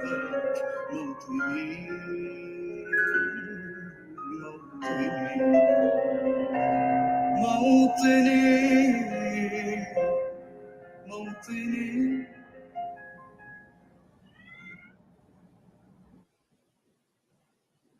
Thank you so much, Lean. This is we wanted to show this because for many reasons. One is to show that Palestinians and people around the world are aware of each other's struggles.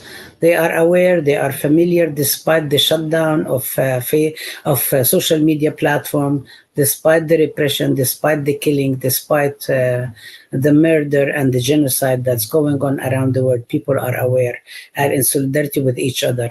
We also wanted to show this because, this is an open classroom.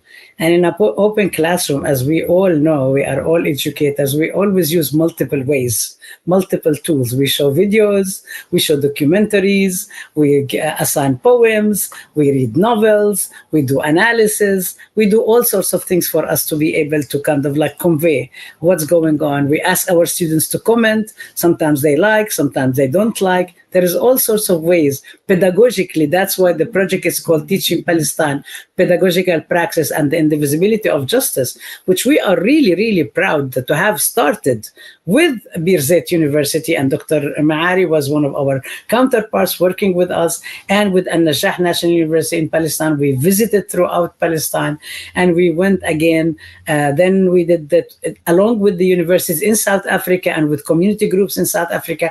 We went to Cuba, to Havana. We went all over the world as much as we were able to. I mean, we don't have a whole lot of money, so we try to go wherever we are. But this is what we think about. How do we teach? We teach inside and outside of the classroom. We teach in the prison, on the street, in the encampment. We saw students at Columbia University doing their homework. We saw people coming to speak. It's really. I mean, if I won't stop about it, but I just wanted to say this is one of the things that we are trying to do. Also, we have a lot of things that are coming up that we will continue. There's so many in campus. We want to bring students to speak. We want to be able to get the voices of people who are actually in solidarity with Palestine to Palestinians. So Palestinians also know that they're not standing alone, that there is an international solidarity movement that is going to stop the genocide, that's going to stop and that's going to dismantle the settler colonial regime. And so there is more. Please wait. Please check out what's going on. Please post comments. And now we're going to show one last video from students in Arab universities who have been involved in encampments, and then spend the rest of the time hearing from our guests about your comments, your reflections. We never end, but this is what we're going to do. So let's go ahead to do that. Yeah. Yeah, sure. So the videos are separated. We have an entry from Egypt, from Lebanon, and from Tunisia. We're going to start with Walid from Egypt, from the American University of Cairo.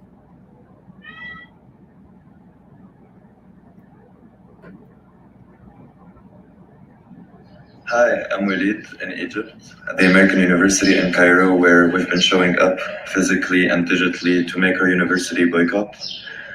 The challenges we face here have to do with how difficult it is to mobilize in Egypt in general, but also because we're working with an American administration that never prioritizes the human, never prioritizes ethics.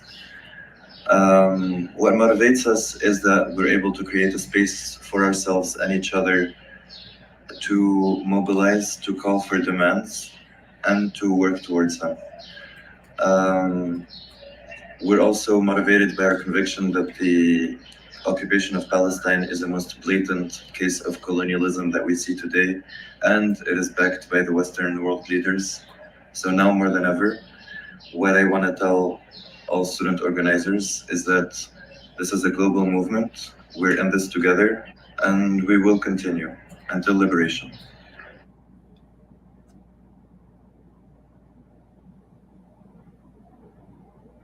So now I'll show Lebanon from the American University of Beirut. which happens to be my alma mater. So, share my screen. Peace be upon the people of Gaza. Peace be upon the people in all of Palestine. Peace be upon the people of South Lebanon. Peace be upon everyone who is standing in solidarity with us, starting from students who are being directly targeted by the forces who have been trained side by side with the Israeli occupation forces. We see their efforts and we appreciate their solidarity, and we saw their calls, and we are moving from our own campuses in Lebanon, in the American University. Lebanon has a long history of Zionist occupation, and Lebanon is still being bombarded by the Zionist forces. All student movements now are very important in shaping the new world that we are paving for ourselves. The new world that is going to be filled with freedom, with people who are not afraid. Our threat is not our university. Our threat is not the police. Our threat is the occupation that operates through all of them. And we have the Tunisian video. I will wait until it loads so we can have a round of discussion and get back to it.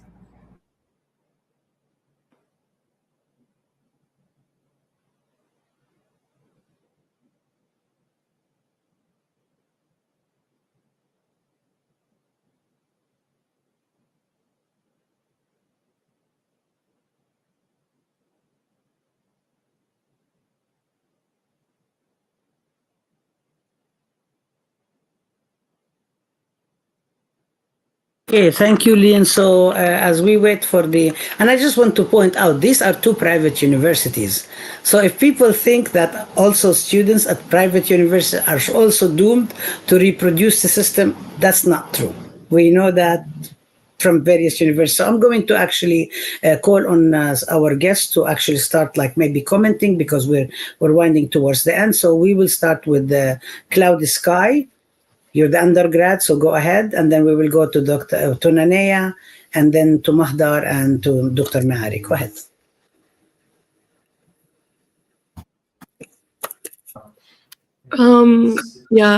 We can talk about like what's our next steps are, like without sharing any like sensitive information, if that's what you would like. I think just as we're going forward, we're just gonna keep planning on holding our teach-ins. We're gonna just hold strong on the encampment, which is the main thing that we're trying to do, just have visibility for Palestine and our struggle for divestment from the university. That's the main thing, just keep in talks with admin to try to get our demands met, to get our SJP formed.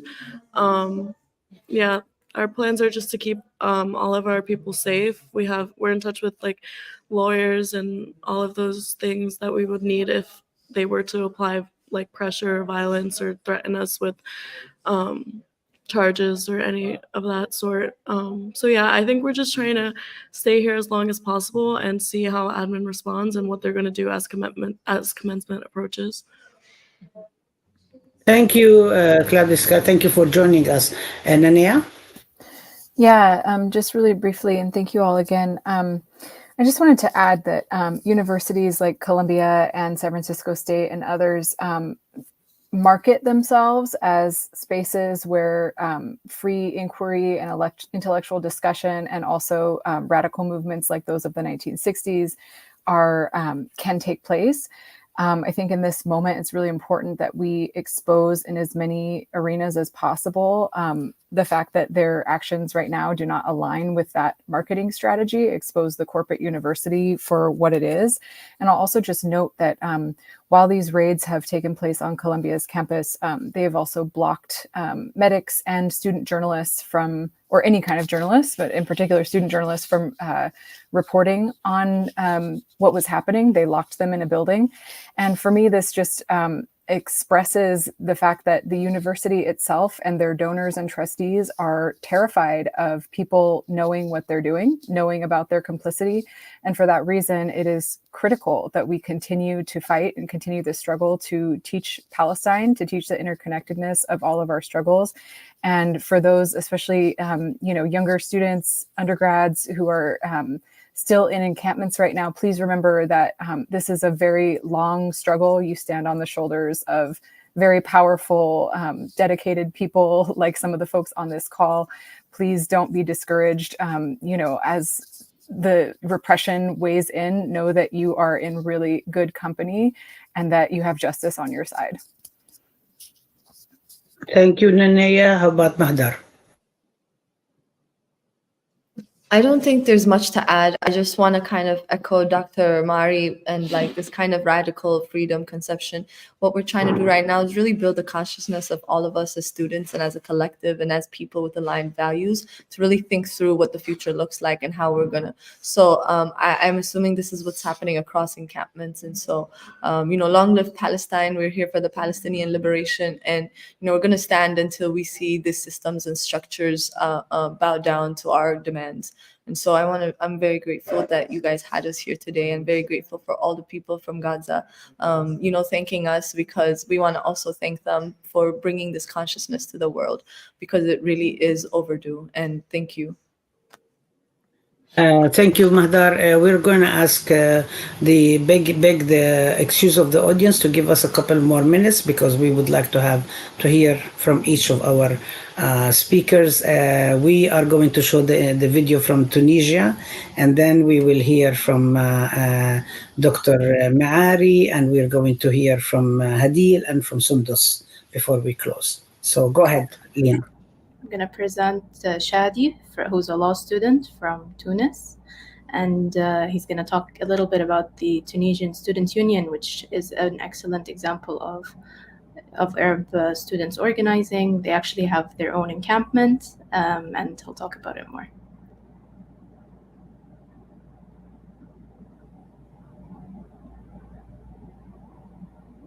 عضو لجنة وطنية لإعداد مؤتمر الاتحاد العام لطلبة تونس، أول تنظيم طلابي في العالم العربي اللي تأسس في أوائل خمسينيات القرن الماضي. ما يحفزنا على تنظيم تحركات مساندة لفلسطين هو تاريخنا النضالي في مقاومة المستعمر الفرنسي ومساندة حركات التحرر الوطني في تونس. تاريخ اللي صار فيه انتفاضة طلابية في تونس لافتكاك استقلالية الاتحاد من الدولة الدكتاتورية. منذ 7 أكتوبر قمنا بالعديد من التحركات والدعوات مطالبة بوقف العدوان على قطاع غزة، من بينها التحرك اليوم الموالي لقصف المستشفى المعمداني اللي ضم آلاف من الطلبة والطالبات للتظاهر قدام سفارات الدول المساندة للكيان الصهيوني، باعتبار أن تونس ما فيهاش سفارة للكيان الصهيوني ولا تعترف به كدولة أساسية. مساندة اعتصام معهد الصحافة وعلوم الإخبار اللي تم فيه نصب مخيم باسم الشهيدة الصحفية شيرين أبو عاقلة لمطالبة إدارة الكلية بمراجعة اتفاقيتها وإنهاء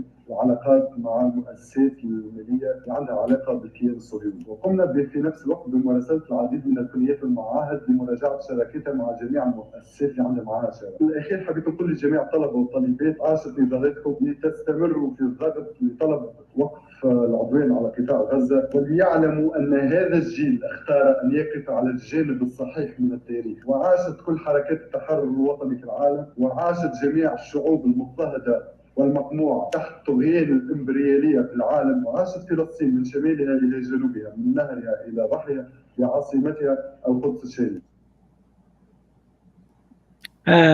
Thank you. I think it makes perfect sense to actually have the last student speak from Tunisia and to make the statement that he made. I'm going to go next to Dr. Maari.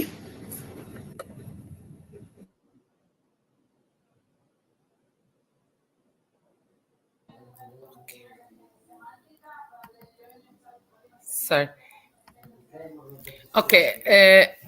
Thank you first for organizing this very informing event. I want to end by praising the radical solidarity of the oppressed, and I want to affirm that this solidarity should engage with combating the intersections of oppressive, capitalist, racist, settler colonial, and imperial structures as they play in local settings, which compose the immediate arena of struggle in which the material conditions are of exploitation and oppression are rooted, but simultaneously, these national struggles had to be organized into an international movement.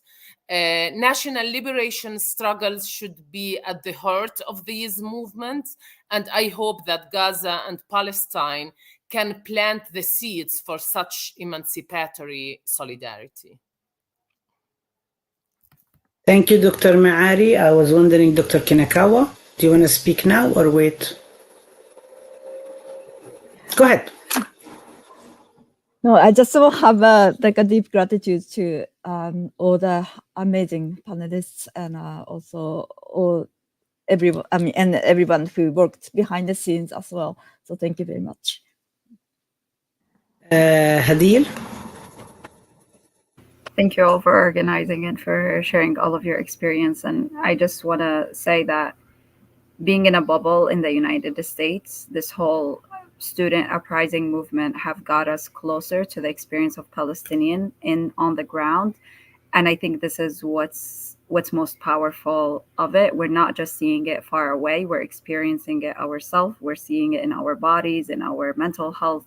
And this is whatever strived our Palestinian brothers and sisters to stand up for 75 years. Now this is exactly direct motivation for us to stand, not just empathy, but it's like a personal experience. And this is the most powerful thing I've been feeling with everything that's happening. Thank you all. Really appreciate you. Thank you so much, Hadil, for joining. And I just want to point out that if you people notice, we have a very mixed group from various backgrounds, from various experiences, and everybody stands their own. I just wanted to say, by the way, Dr. Ghassan Abu-Sittah got really, really tired and after his ordeal. So he said he will join us in the future. And he was very appreciative of the ability to speak at the beginning. Sundus. So I just want to end with announcing that the student movement at Birzeit University and student of Birzeit University will start their own People's University tomorrow. And it's gonna be under the name of the Martyrs University for Gaza. It's a symbol for Birzeit University, which is called the Martyrs University, and it's going to be an extension to the People's University that is held in so many campuses around the world. And I want to share a quick a message from student movement at Birzeit, if you allow me. So. To our fellow free souls in the student movement in the US universities and around the world, in the midst of adversity, you stand with us, amplifying the silenced cries of innocent children and the marginalized voices of Gaza. We stand united, bolstered by the unwavering support you extend to us. Your belief in the values of humanity, freedom, and justice fuels our resilience. Today, as our people in Gaza face genocide, your solidarity sustains us. We want you to know that your support is our strength. Your voices are our echo, and your actions are our hope. Your advocacy, our beacon, and your actions a testament to the shared values of liberation and justice. From the depths of our hearts, we extend